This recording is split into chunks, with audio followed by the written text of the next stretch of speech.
practice, more assessors, no pyros, duration of exercise, 3.5 hours, we're making our way towards Kinghorn Lifeboat, exercise area, Largo Bay, and exercising with our ILB. Over.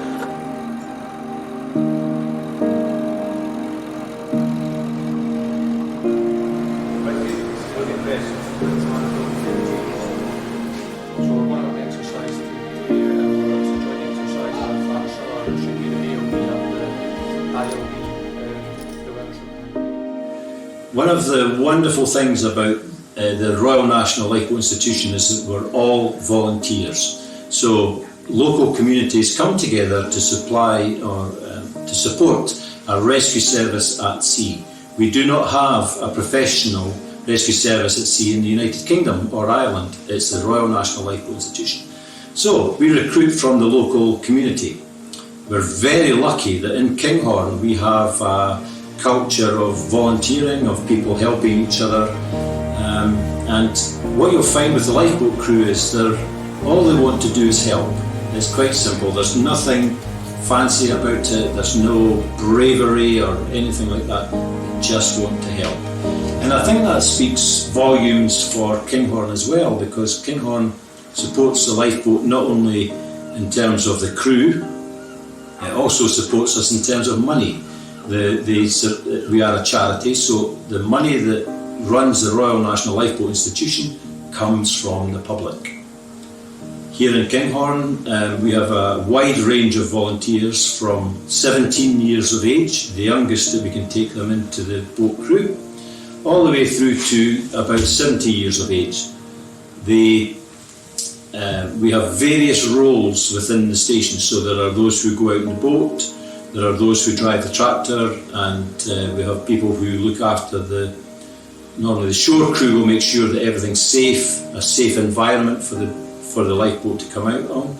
And we have the fundraisers, we have a man who looks after the building, we have a man who looks after the mechanics of the boat. So it actually is a team of about 30 people just to put 3 or 4 people in the water. So it's like an iceberg where you see the tip, which is the lifeboat crew, but actually below them is a large number of people that support it. And it's good fun. It's like any volunteering thing. You know, we have a purpose, and we don't make a big thing about it. We just enjoy it, and teamwork and so on and so on. But everybody at sea should have one of these radios. If they have a life jacket and they have a radio, then if they're in the water, the life jacket will keep them buoyant, but the radio will call for help. And we have equipment on board lifeboats which will find this radio. So if you've got a mobile phone, we do not have equipment to track a mobile phone, but we do have equipment to track a VHF radio. One of the nice things as well is that the younger people have used it on their applications for work, for jobs. And the fact that they've been willing to volunteer, give of their time, be part of a dynamic operational team, show that they can do things, because nobody else can do it, they have to do it. So all that culture has helped them to get employment and some very good jobs as well. That's not why they joined the lifeboat service, but it's one of the benefits is they've learned to work as a team, these young people. It's wonderful. So probably also because it's promoting the teamwork spirit. No? Yes. And it's overcoming the self-interest to become selfless. Yes, the lifeboat crews are there on their own. There's nobody there to help them. So they have to work as a team, they have to believe in each other, they have to know what each other is going to do, and trust. They trust each other absolutely. They know, through their training, they know that they will look after each other. But also it's not a case of, I can't do this, somebody else must do this for me. They have to do it, and to get the young person's head around, normally parents will do something or somebody else will do something for them. Now they have to do it for themselves, and that's a big learning step for a young person. This is how they brief themselves. So the situation is a capsized dinghy, 2 people on board. there's something wrong with the dinghy, they can't get the dinghy back up. Our mission is to go and save them. If we can do so, save the dinghy, but if we can't do so, then it's the lives that we're after. So it's made very clear, this is what you're going to do. So it's not left just kind of, so this is the situation, this is your mission, and this is how we're going to do it. So the helmsman will then say, right, you take the radio, you take the chart plotter electronic equipment, you'll be doing the towing, so on. Everybody knows their job. So although to the public, when they see them getting into the boat, it looks like a bit random, but actually they know what they're going to be doing, which seat they're going to be sitting in, and what their task is. And at the moment, our inshore lifeboat is exercising with the Anstruther lifeboat in this area here.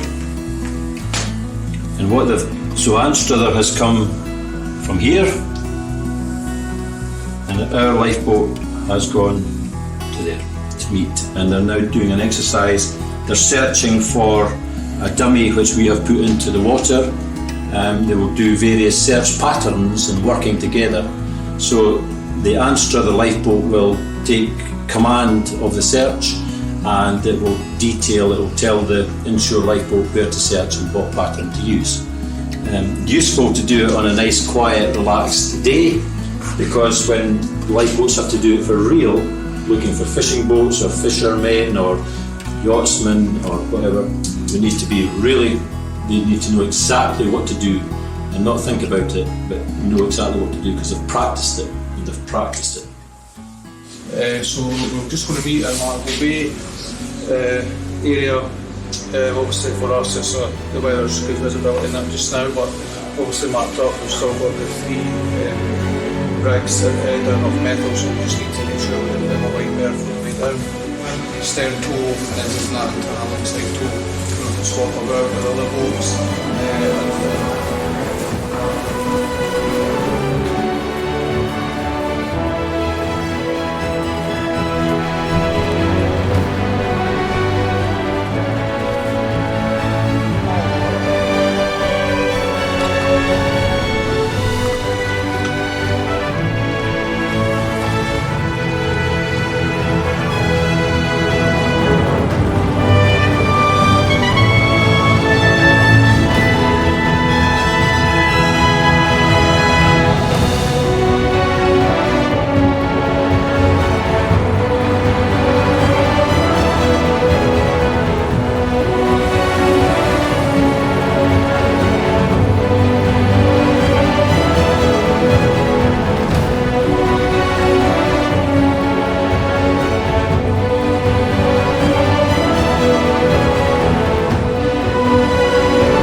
That our lifeboat covers is many and varied, from dinghies to yachts to ships, and indeed one evening we even had an aircraft crash.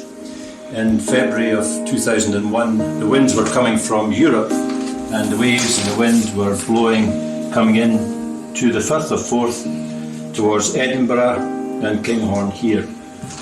An aircraft took off from Edinburgh Airport and iced up. The wings became very heavy, and so it made an emergency call, turned in the air to come back towards Edinburgh Airport.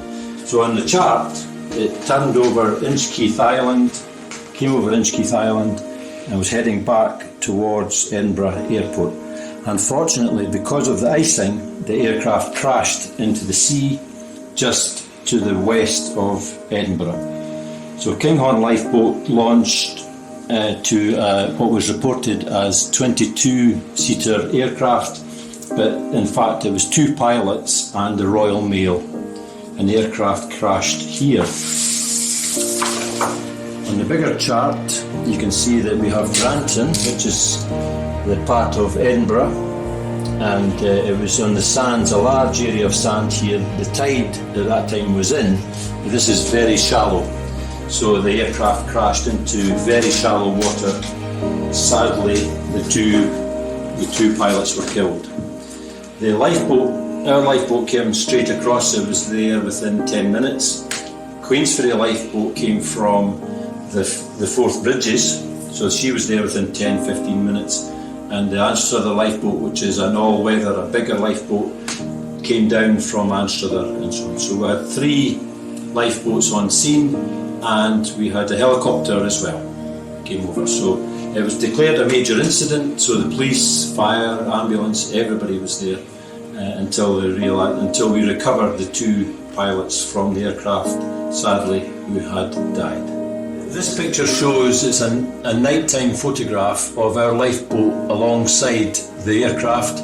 You can see a broken wing on the left-hand side of the picture. This is just before the tide began to go down, and about probably half an hour later there was enough room for our crew to get into the aircraft and to remove the 2 pilots and bring them out and bring them ashore.